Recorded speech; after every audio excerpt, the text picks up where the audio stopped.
Mama, როდესაც ქალი ქვივია, არ ნარათხოვარი და ვაჟს ყავს და მას ყავს ერთი მეგობარი მამაკაცი, რას ურჩევთ ასეთ ქალებს? ეს არის სიძვის ცოდვა. თუ ის კაცი ცოლიანია, პლუს კიდევ მუშობის ცოდვა.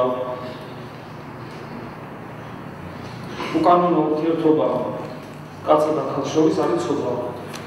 ეხლა ზოგს ეს არ ესმის, რატომ არის ცოდვა.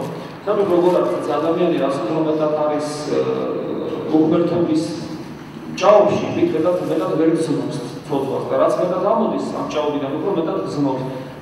განწმენდილი გულით უფრო მეტად ხდება განცდა ცოდვისა. იმიტომ რომ რამდენი მეგობარი, ასწავლოს მეგობარი. თუ ესეთი მეგობრები არიან და თუ ესე უყვარდეთ, დაქორწინდნენ მაშინ. რატო აქორწინდებიან? მაშინ ეს არის ბუნებების დაკმაყოფილების საშუალება და მეგობრობა სადაა. კითხოს რომ აი ესე იგი მეგობარი ერთმანეთის გარშემო ვერ ძლევენ, დაქორწინდნენ, რატო აქორწინდებიან?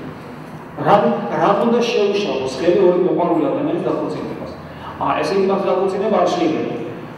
ან არ უნდა ამ კაცო განათხოვარი მოიყვანოს, ან კიდე ის რომ იმას ცოლი ყავს, აბა სხვა რამეზე შეიძლება. ესე იგი არ შეიძლება ამ ურთიერთობა.